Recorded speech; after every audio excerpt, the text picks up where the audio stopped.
Welcome to the Audacity to Podcast, episode 59. Should you podcast in mono or stereo?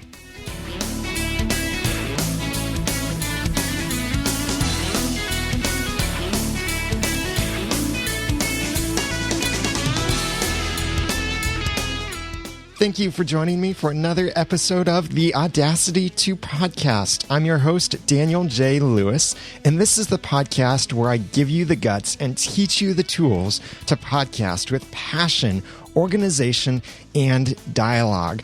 And today, I will be talking about two things primarily. As one, should you podcast in mono or stereo, like I said in the title? And also, I will be sharing with you a little secret that not many podcasters know is how you can make your podcast open directly in iTunes. And I'm not talking about that fake subscription thing where it bypasses the iTunes store. I'm talking about jumping straight to the iTunes program and your listing in the iTunes directory. So be sure that you listen to the end, all the way through this podcast to get that information. It's something that really I haven't heard any other podcaster know how to do, but there is a way to do it now. So I'll share that at the end, near the end of this episode. But for now, I'm going to talk about this issue of podcasting in either mono or stereo. Many episodes back, I've talked about the quality of your podcast or how to encode your podcast in either constant bitrate or consistent bitrate, CBR versus variable bitrate, VBR, whether you should use LAME or Fraunhofer, which is in iTunes or Audition, or what you should do, how you should export your podcast, all of this stuff. I've talked about that before, and I've mentioned the idea of mono versus stereo. And I will tell you that I have changed my mind on this, on what I will be doing for my podcasts, because I'm changing based on these things that I'll share with you. What you are hearing now, if you're hearing the downloaded version of this podcast, is a mono file. What I've been doing is stereo, and I'll share with you why I've made that decision, as well as sharing 5 tips with you of whether you should be podcasting in mono or stereo. And you may decide to keep doing what you were doing. You may decide to change. That's up to you. But these are just 5 tips that I'll share with you. Number 1, the file size. We've got all sorts of devices that we use for playing our podcasts, subscribing to podcasts, listening, all of this stuff. And many of these devices have gigabytes and gigabytes of free space on them. My phone has 32 gigabytes on it. On a phone. I mean, just for a moment, realize how amazing that is, that our phones now hold more information than our computers did 15 years ago. That's pretty cool. And the size of these chips, amazing too. But our phones have all of this storage. Our iPods or portable players have gigabytes and gigabytes of space on them. So you might think that file size is not an issue, but file size is an issue. See, when you record a stereo file, it is 2 channels, left and right. That's what makes it the stereo. Whether it be joint stereo or other kinds of stereo formats, it's still basically 2 channels, left and right channels. A mono file is 1 channel. Now, in stereo, it would be left and right. Mono, it's 1, and that 1 sends equally to both ears. So it's not like if you record and publish a podcast in mono that it will only go to 1 ear. It's all software is smart enough now to understand that mono goes to both ears. So if you play something in mono, it automatically sends equal amounts to both ears. So the file size for mono files is always about half the size of a stereo file, as long as you encode it properly. So instead of having 2 channels, you have 1 channel. It makes the file half the size. And the reason that the file size will matter in all of this is, well, 3 different things that you need to consider. First of all, if you use LibSyn or BluBrry for your media hosting, these are places where they host just your media files, and I recommend all you let them host for you is your media files, your MP3s or your videos. This is where people can download it from their servers instead of your servers. So they're a media host. They host just your media. If you use LibSyn or BluBrry, then you're paying a certain amount for a certain allotment of storage per month. So like LibSyn's cheapest plan is $5 a month for 50 megabytes of storage. Now that sounds terribly small. 50 megabytes. That's really small for $5 a month. The benefit there is unlimited bandwidth. 1 billion people could download your episode and you wouldn't pay any more than $5 a month. So there are plenty of advantages to that.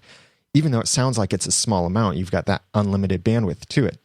So now let's look at this with your file size. If you have a 45 megabyte file and you upload it to your $5 a month LibSyn plan, then you've already filled up your 50 megabytes. You can't really do much with that last 5 megabytes because you've used it up with that one file. Now imagine that was a stereo file at 45 megabytes. If you cut that to be mono, then now instead of just being able to upload one, you could upload 2 files of that same size, 2 episodes for the same exact price. So that's one place to consider your file size limitations, stereo versus mono. The second thing to consider with file size is your mobile users. People who are downloading your podcast through an iPhone or an Android phone through their mobile data network, like 3G or 4G, but this generally applies just to 3G. Many carriers, and I believe AT&T is especially known for this, will limit how much you can download in a single file over their mobile data network. So I hear many iPhone users, I'm not sure if it's the same case with the latest iPhones, but many iPhone users will say that they're not allowed to download anything larger than a 20 megabyte file over the 3G data network. Now, this doesn't apply to being on Wi-Fi. By the way, data, whatever. I don't know. I pronounce it different ways. But this doesn't apply if you're on Wi-Fi. So when people get on Wi-Fi, they can download whatever they want. It's fine. It's not using the data network. But when they're mobile, that's when they're using 3G and they have this file size limit. So if your podcast in stereo is 25 megabytes, then people can't download it when they're mobile. Now, I know this might be a very, very small portion of your audience, but still, consider how easy it is for people to do this. Especially more and more people are accessing information through mobile devices. And it's not always when they're on a Wi-Fi network. They might be just stopping in for coffee somewhere and they might not sign on to the Wi-Fi network at the coffee shop, but they are waiting for their coffee. I don't know why they'd want coffee, but that's opinion. Maybe they're waiting for their coffee and they decide to download a new podcast while they wait. Well, if they're on 3G and your podcast is too big, they can't download it. So 25 megabyte stereo podcast won't download on some of these 3G networks, but cut that 25 megabytes into a mono podcast, it would be 12.5 megabytes, and they could download it. And then the third thing to consider is not just for your listeners, but for yourself, is your local storage. When I record a podcast, I'm recording in raw stereo audio into a Zoom H4n. But however you record, I do recommend that you record into raw, not into MP3 or WMA or anything else. Record into RAW. That way you've got the highest quality audio possible to work with as you begin your edits. So however you're recording, and Audacity, by the way, if you're recording with Audacity, it is recording into RAW format. By default, it might record into stereo or mono, but if you compress it down to mono, then that means your local storage, what's on your hard drive, will take up half as much space. Uncompressed raw audio works out to be at 44.1 thousand kilohertz. Raw stereo data ends up being about 620 megabytes per hour. So if you cut that to mono, that's only 310 megabytes per hour. If you do a weekly podcast, then you might be generating a gigabyte of content. Like if you have, I recommend keep your raw backups, but you have your raw backups, then your editing files and all of this stuff. You're generating lots of information. Imagine cutting that in half. That makes it easier for you to archive it to disk. That makes it quicker for you to back it up online. If you've got like Mozy or Carbonite or Backblaze, by the way, I like Backblaze if you want to use them, noodle.mx/Backblaze. They may have storage limits, they may not. Mozy has storage limits. Carbonite will cap your bandwidth after you exceed a certain storage limit. And Backblaze does not. That's why I like Backblaze. It's still unlimited, no bandwidth caps or anything. So the amount of what you're backing up, what you're storing on your computer, will be half as much if you are doing even your editing in mono instead of stereo. I generate gigabytes of data per week, and switching it to mono makes it a lot easier for me to manage the stuff and archive it to disks and upload it to my backup and all of that. So consider your file size when you are looking at being in either mono or stereo for your podcast. Also, consider your bandwidth, because some hosting places, bandwidth is an issue. You look at LibSyn or BluBrry, who are dedicated media hosts, and what they offer is a limited amount of storage space for your files, so that's where your file size comes into play, but unlimited bandwidth. So it doesn't matter how many people download your episode. If it's hosted with LibSyn and BluBrry, you still pay that same amount. You're just limited on how many episodes they can host for you based on storage. But if you host your media files somewhere else that does charge for bandwidth, and bandwidth is how much information is transferred per month or per day or whatever, that's your bandwidth or the transfer amount. So a place like Amazon S3, their simple storage server, or whatever S3 stands for, or maybe even your own web host. If you're hosting your files on your website, that could be a virtual private server or shared hosting or anything like that. Bandwidth could easily be an issue. Consider my situation, for example. In November alone, Noodle Mix Network used 2.2 terabytes of bandwidth to serve mostly stereo podcast episodes. 2.2 terabytes, that's my highest amount yet. And that's, like I said, mostly stereo podcasts. If I was hosting all of those files over with Amazon S3, which everyone's like, Amazon S3 is amazing. It's so cheap. It's only about 9 cents per gigabyte of bandwidth, and storage cost is super cheap and all of this. Yes, that's true. It's cheap. But you can go over, and I think it's s3.amazon.com, and do some stuff with their calculator. And it says that 2.2 terabytes would have cost me $200 in the month to serve that. That's bandwidth, not storage. That's how many files were downloaded, how big those files were. Now, if all of those files were mono, then I might have only needed 1.1 terabytes of bandwidth, half of that amount in November, which meant instead of paying a $200 hosting bill, I might have only had to pay a $100 hosting bill. That's still expensive, and that's why I don't use Amazon S3, because I don't know what things would end up costing. But this is just another example where being in either mono or stereo might affect you and might cost you more or less, depending on which one you use. So first, consider your file size. Secondly, consider your bandwidth. Thirdly, consider your download speed. Not just your download speed, but the download speed of your listeners. The United States is behind in our internet bandwidth. Now, you might be looking at your connection and you think, wow, I've got this 50 megabyte or 50 megabit fiber optic connection here that is great, and I'm paying $200 a month for it, whatever it is. I right now have a 10 megabit download. I've previously been trying a 30 megabit download service, and I have that available in my area. But other areas, like my parents just got broadband, and they're happy about that because they've been on dial-up up until last month. But broadband was finally available in their area. It's DSL at less than 1 megabit per second. And that's the fastest they have available to them. And they're paying $30 a month, I believe, for that service.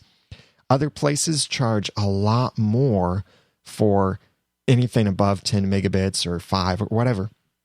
So just because you have a really fast connection doesn't mean that all of your listeners have a really fast connection. So if you are hosting stereo podcasts, that means your files are twice the size of a mono episode. That means they'll download at a certain speed. So we'll pretend you have a 50 megabyte file, and we'll say that takes a listener a minute to download a 50 megabyte file. That's a decent connection there. That's a decent connection. 50 megabyte file downloaded in 1 minute. Now 1 minute, that's not too bad. But if you change that 50 megabyte file to be mono, that would make it 25 megabytes. So instead of downloading in a minute, it would download in 30 seconds, half the speed. Going back to the example of mobile users who might be on 3G plans, their data package might only be around 1 megabit per month of download speed. So the file size makes a difference there as well for how quickly they can download your file and how quickly they can download your episode. This isn't as well. This gets into even a bigger issue with video podcasts because video is much longer. Or if you've got a really long podcast, like an hour-long podcast that might be 50 or 60 megabytes, then cutting it to mono cuts that file size in half, makes it download in half the time, and your listeners can listen much quicker. They might like that. They might appreciate your files downloading much quicker. As well, you might appreciate being able to upload your files twice as fast. Instead of waiting for a 60 megabyte file to upload to your server before you can post your episode, you only have to wait for a 30 megabyte file, half the time it takes you to upload. You can publish your podcast then much faster.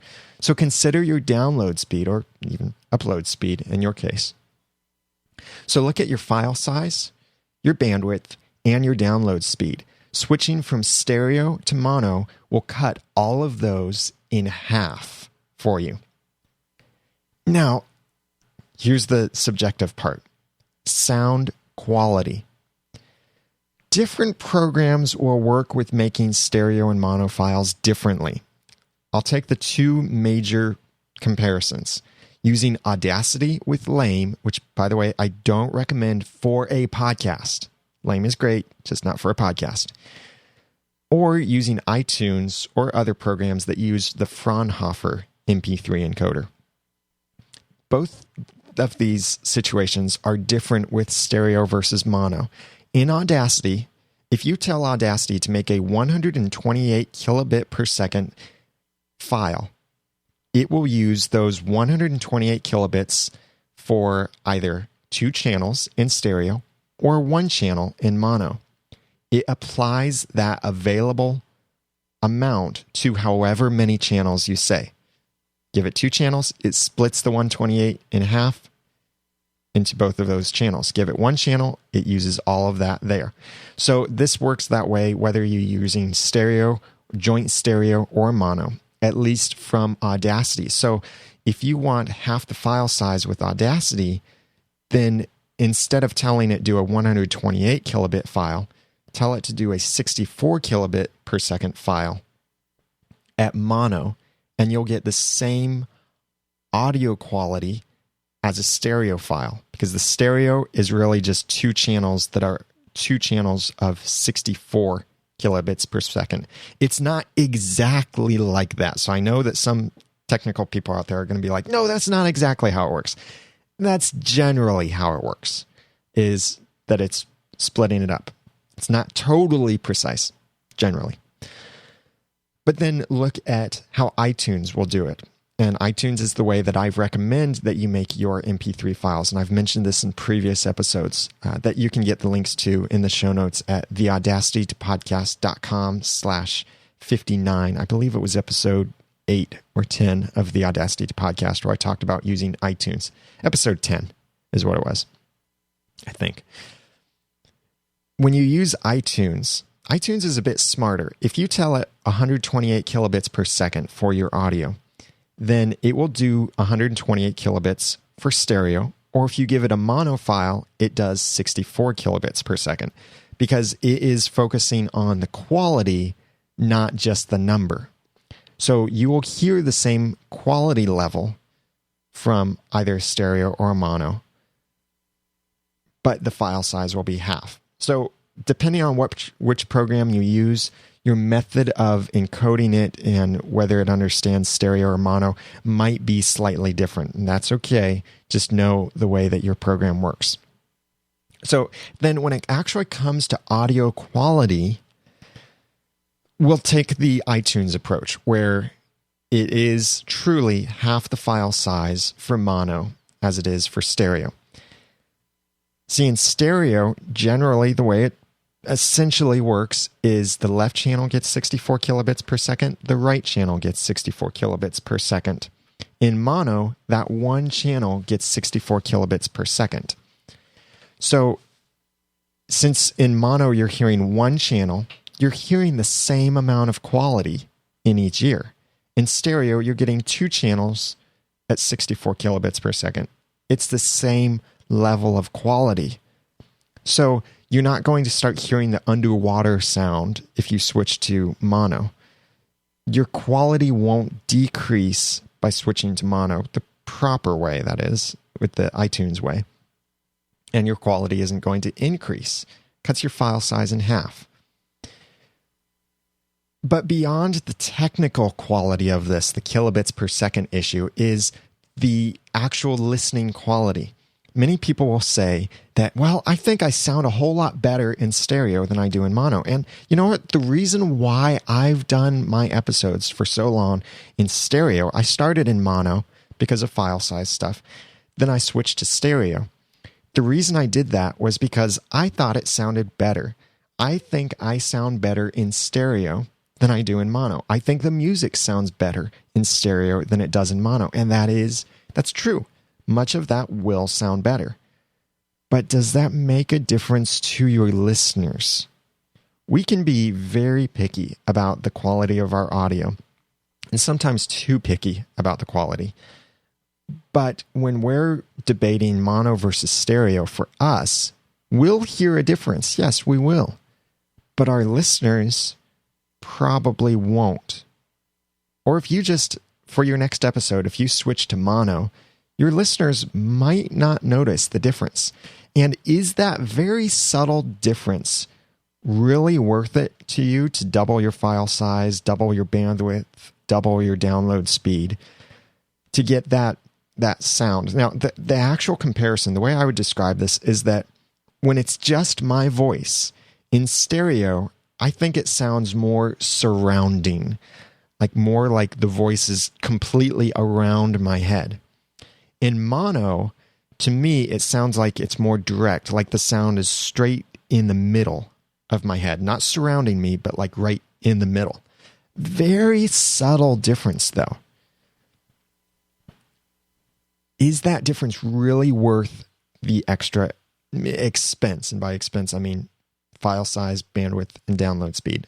That's up to you to decide. Now, if you have an audio drama where you have sound effects, that it's really important for sound effects to be positional, or maybe you have a music podcast where you review music and you want to make sure that listeners get that listening experience with the music where the strings are on the right side or left side or whatever direction, that you hear the drums in this side or that side, or you have an audio drama and you hear thunder come from the right side to the left side, or you hear someone walking up from the left side, or any of that stuff. Stereo is very important for that.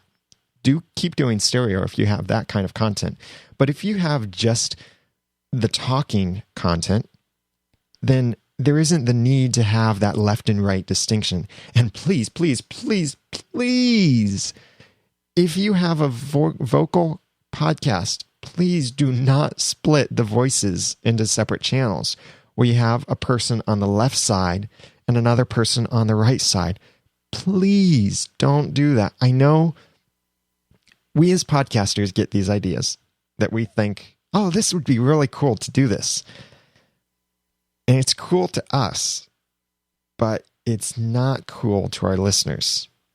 And now, again, this depends on what kind of content you're producing. Maybe you have an audio drama and you need that separation. Still be careful with it. Even movies, with movies that have like 5.1 surround sound or even more certain channels of surround sound audio, even movies will usually put the voices right smack in the middle of all of this audio. Very rarely will the voices be on the left or right sides of things unless they need it for special effect. So even in audio drama, still consider keeping your audio, your vocal audio right in the middle unless you really need it to be separated. This then brings us to the final thing. Well, first, review again. Number 1, consider your file size. Number 2, consider your bandwidth. Number 3, consider your download speed. Number 4, consider your sound quality. And number 5, consider your listeners. Let me tell you a story. I like listening to podcasts throughout the day, and I might be playing them through my speakers here in my home office in my studio, or I might be wearing my iPod. And when I wear my iPod, I'm wearing earbuds and listening to podcasts or audio drama or whatever music through those earbuds. I frequently like to put both earbuds in because I can just hear it better. It's more immersive. It's less distracting and all of that. I'm married, and if I'm at home listening to a podcast in both ears, this happened just recently. I was listening, I think, getting ready for bed or getting ready in the morning or something. I was in the bathroom, brushing my teeth, shaving, whatever, listening to a podcast while I was doing it. I had both earbuds in. My wife called me. I didn't hear it. She called me again. I still didn't hear it. She called me a third time. Still didn't hear it. Then she screamed my name out to me. And I heard that, and I thought either she was really mad at me for something that she might have discovered broke something, or I don't know, or something was drastically wrong. So I came rushing to her and discovered that no, she had just called me several times and I never heard her. So I'm needing to start listening to podcasts and anything through just one earbud. Many other people do this. This is also kind of safer to do and a little bit more courteous too. Maybe you're at the office when you're listening to podcasts, so you listen through just one earbud so you can hear if your boss comes up and says, hey, I want to give you a raise. And you won't be able to hear that, and you might not get that raise if you can't hear him. But many people also jog with just one earbud. It's safer that way. That way they can hear if a car is approaching or if someone calls their name. And it's also more courteous to not ignore people if people say things. So many of your listeners might be listening through just one earbud. Also consider Bluetooth headsets that many people might use to listen through their phone is just a single side. So using mono works great with this because it doesn't matter which ear they're listening to. It doesn't matter that they're just using one ear to listen. But if you have stereo, then these people who listen through only one ear won't get any of the benefit of the stereo audio. And if you have that thing where you have different voices on different sides, or something happens a little bit more in the right channel than the left channel, then these people who listen with only one ear won't get that extra content or won't hear it as well. So even if you've got your voices just barely split in the middle, like an interviewer and an interviewee, just barely split, then the person who listens through a single earbud will hear you really well, but they won't hear your guest quite as well. They'll hear the volume keep going back and forth. So all of this to consider for you. And I won't say that every single podcast should be mono. I won't say that every single podcast should be stereo. You need to consider these things for yourself. Consider your file size, your bandwidth, your download speed, the sound quality, and most importantly, consider your listeners. There are a lot of things that we podcasters do that we might think, oh, this is cool. And website owners do this too, as we think, oh, this would be cool. I want this. I want that. This would be awesome to do this, all of this stuff. And it's what we think about would be best for us. But you really need to think about what is best for your listeners. How is it easiest for your listeners to do this? So all of these things considered, I've decided to switch my podcasts from being stereo to mono, especially the Audacity to podcast. For example, I have intro music, outro music, and me in between. No other music, usually no other music or videos or anything like that. So the only benefit you're really getting to the stereo on the Audacity to podcast is you hear the intro and outro music better. But do you come here to listen to the intro and outro music? No, probably not. You come here to listen to the content in the middle. And the content really doesn't need to be in stereo. With the Ramen Noodle Clean Comedy podcast, it will also be in mono because most of the time, unless we do some kind of special audio drama, most of the time it's just us talking or telling our jokes and funny stories or playing a video that really, it doesn't need to be in mono or in stereo. Even in my movie podcast, areyoujustwatching.com, where we review movies and share critical thinking about movies, even that, when we play a movie clip, yeah, those movie clips sometimes sound better in stereo, but really what's most important, the reason we play those movie clips is for the spoken stuff, not just the sound, but for the words that are in it. And those words are usually centered, and the words will be heard best if it's in mono. So I'll be switching all of our podcasts from stereo to mono, and it's going to take half as much space. It's going to use half as much bandwidth. And it means that all of the episodes will download twice as fast because it's half the size of each file, so it downloads twice as fast. That's my decision for the podcast and the Noodle Mix Network. I would love to hear from you what you think about this. And if you've decided to stick with stereo, why is that? I'd love to hear from you because this, like I said, these are just considerations for you. You don't have to do it this way. I do recommend mono, but you don't have to. So I'd love to hear your feedback on this. Email that to feedback@noodle.mx or call 859-353-4332. And you can also leave a comment on the show notes at theaudacitytopodcast.com/59.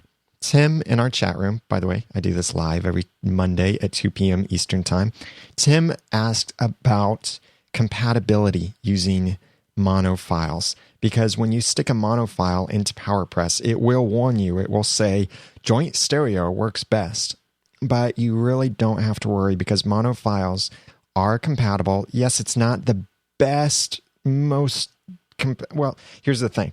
A lot of stuff like podcasting software is looking for joint stereo. So if it sees something other than joint stereo, it says, we recommend doing this in joint stereo. But it still works just fine. So you don't have any issues with compatibility. And in fact, compatibility might work better for you than using VBR, variable bitrate, or lame. I would say, in fact, you'll get more compatible files using mono than you would using variable bitrate. Now, for that little bit, maybe you've been sticking around to hear this little bit about iTunes. I blogged about this recently, and you can get this information in more detail on the blog at theaudacitytopodcast.com/ITMS. That stands for iTunes Music Store. theaudacitytopodcast.com/ITMS. A while back, it worked that when you linked to your podcast in iTunes, you get either like this Phobos link. That's where it would be. It'd be like phobos.apple.com or something like that. Or you might get itunes.apple.com or whatever. When you would link to it, it would take you to, it's been a while, but it would take you to maybe a web page and then load iTunes, the software, to take people directly to your listing in the iTunes directory. This was great because of people could then click subscribe to your podcast in iTunes. This is not the ITPC thing where it forces iTunes to subscribe to an RSS feed bypassing the store. This is talking about getting people to your iTunes listing. But that was a few years ago that it did that nice automatic launching of iTunes and all of that stuff. Nowadays, if you use those exact same links, either the Phobos things or the iTunes.apple things, or maybe you have something else like it's a web something link. If you use these things to link to your podcast, then you'll notice if you click on that link or put it in your browser, it takes you to a web page on apple.com where it displays your podcast. iTunes doesn't load. You can click then a button that says View in iTunes. Then iTunes loads. It opens your podcast to that page. But if people want to subscribe, they still have to click another button to subscribe. And this gets annoying because if you tell people, subscribe to my podcast at suchandsuch.com/iTunes, it'll take them to the iTunes page. They have to click a button, which then launches iTunes. Then they have to click their subscribe button. And it can get annoying. It's not very good for the flow of things. So it's very easy now to open things directly in iTunes. And no other podcasters are doing this, but it is possible to do it. There are two ways you can do it. One of them actually is a way that you could make money. Instead of using in your link, when you get that link to your podcast, which you can do, by the way, by right-clicking on your podcast, show cover art in iTunes, and then copy link. That's your link to your podcast in iTunes. You'll notice it starts with http:// and then a bunch of stuff. Change HTTP to ITMS. That stands for iTunes Music Store. Change it to that, and then use that link, the exact same link that you got from looking at your podcast in iTunes and right-clicking on the cover art and picking copy link. That exact same link, just change the HTTP to ITMS. And then when you launch that link, it opens directly into iTunes. It doesn't even open a new tab or a web page or anything like that. It goes straight to iTunes. This is fantastic because this means you can create a subscribe in iTunes button, or you can hire me to create it for you on your webpage, like you see on the audacitytopodcast.com. And when people click it, it takes them directly to your listing in iTunes. So that then when people subscribe, you get the iTunes love there. Now, this won't work, though, for computers that don't have iTunes installed. So that's kind of a trade-off there. However, the second way that you could do this, and by the way, that first way with the ITMS, many browsers have to first authorize iTunes to load, because many browsers will say, iTunes wants to open this link. Should I allow it? And you can click, yes, allow. And many browsers can set that then as the default, or it can continue asking the people each time. So they will be prompted to open it unless they've already done it once before. Get this method out there. Tell everyone about the audacitytopodcast.com/ITMS so they can do this. And then the more people who do it, the easier it will be for you, and people won't have to click that open in iTunes button each time. So the second way that you can do this then is a cool way, because you can even make money with this, is sign up for LinkShare affiliate. Now, the way that I would recommend that you sign up is through noodle.mx/LinkShare. That's LinkShare. LinkShare is an affiliate program, kind of like Commission Junction or many other affiliate programs. And you can sign up for an iTunes affiliate program in there. when you do that, and if you use their deep linking method, again, there are more details in the blog post. When you use a deep link to your podcast, it creates this little thing on someone who visits your computer so that if they buy anything from iTunes within 72 hours, so 3 days, of clicking your link, you get a 5% commission off of whatever they purchase. And it doesn't cost them anything. It doesn't cost you anything. It's free to join. Could be a little bit hard to get approved, but free to join this program. So you can be an affiliate for iTunes, the Mac App Store, the iBook Store, and the other stores that Apple creates. And it's a way that you can make money by getting people to subscribe to your podcast if they buy anything within 3 days of clicking your link. So check that out in the blog. It's over at theaudacitytopodcast.com/ITMS, or you can get the link to that in the show notes for this episode at theaudacitytopodcast.com/58.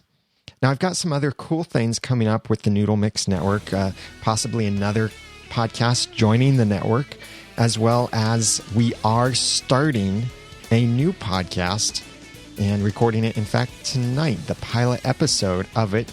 And I don't know that I want to reveal just yet what it's about, other than to say it's about a TV show. And it will be a new weekly podcast, but watch noodle.mx for that. Follow me on twitter.com/theramennoodle. And also sign up for the newsletter over at theaudacitytopodcast.com. And that way you can get podcasting tips and be sure to hear when we will launch this new podcast. Now that I've given you some of the guts and taught you some of the tools, it's time for you to go podcast with passion, organization, and dialogue. Please send your feedback to feedback@noodle.mx or call 859-353-4332. I'm Daniel J. Lewis. Thank you so much for listening.